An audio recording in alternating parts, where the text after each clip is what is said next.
আর cake বানানোর জন্য আমি নিয়েছি 3টে অরিও বিস্কুট।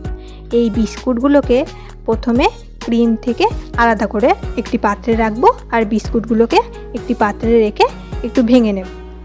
প্রথম আমি বাড়িতে কেক বানাচ্ছি, সে কারণে বেশি উপকরণ না, এই 3টে মতো উপকরণ দিয়ে বানানোর চেষ্টা করছি। ভালো হলে না হয় আরেকদিন আবার বানাবো। আর এই যে বিস্কুটগুলোকে আমি ভেঙে নিয়েছি। আর এদিকে ডেকোরেশনের জন্য আমি বিস্কুটের ক্রিম দিয়ে একটা ছোট্ট গোলাপ ফুল বানিয়ে নিয়েছি। এবার এক এক করে বিস্কুটগুলোকে মিক্সিতে দিয়ে এটাকে গুঁড়ো করে নেব।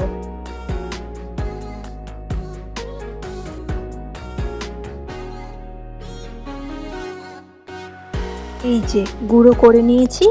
এবার এটিকে একটি পাত্রে ঢেলে তার সাথে অল্প অল্প করে দুধ মিশিয়ে ব্যাটারটাকে তৈরি করব। আমি এখানে একটু অল্প করেই দুধ নিচ্ছি, কারণ এখানে মেজারমেন্ট কাপ থাকলে ভালো হতো, কিন্তু সেসব তো নেই। তাই একটু আন্দাজ মতো দুধ নিয়ে ব্যাটারটাকে তৈরি করার চেষ্টা করছি। বাকি দুধটুকু পরে আস্তে আস্তে আন্দাজ বুঝে দেব। এখন ব্যাটারটা প্রায় অনেকটাই তৈরি হয়ে এসেছে, তাই সে কারণে সেই যে আলাদা করে রাখা বিস্কুটের ক্রিমগুলো এখন এর সাথে মিশিয়ে দিচ্ছি। আর দাঁড়ান, গোলাপ ফুলটাকে একটু সাইডে রাখি, না হলে ভেঙে গেলে তখন আর এক কাণ্ড হবে। ক্রিমগুলো ভালো করে মিশে যাওয়ার পর এখন দিচ্ছি একটু ইনো। এই কেকটা নিয়ে আমি বেশ একটু ভয়ে ভয়েই আছি।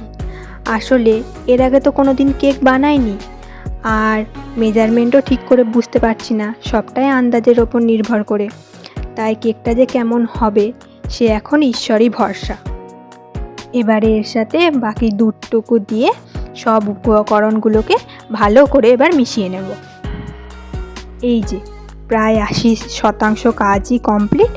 এবার পালা যে পাত্রটিতে কেক তৈরি করব সেটাকে ভালো করে অয়েল ব্রাশিং করে নেওয়া। আগে থেকেই আমি একটি পাতলা টিস্যু পেপার গোল করে কেটে নিয়েছি। এবার এই টিস্যু পেপারটিকে বসিয়ে তার উপরেও একটু অয়েল ব্রাশিং করে নেব, যাতে খুব সহজেই কেকটি পাত্র থেকে আলাদা হয়ে যায়, সেই কারণেই এই পদ্ধতি। এবার এই টিস্যু পেপারের ওপর ব্যাটারটিকে ঢেলে নেব।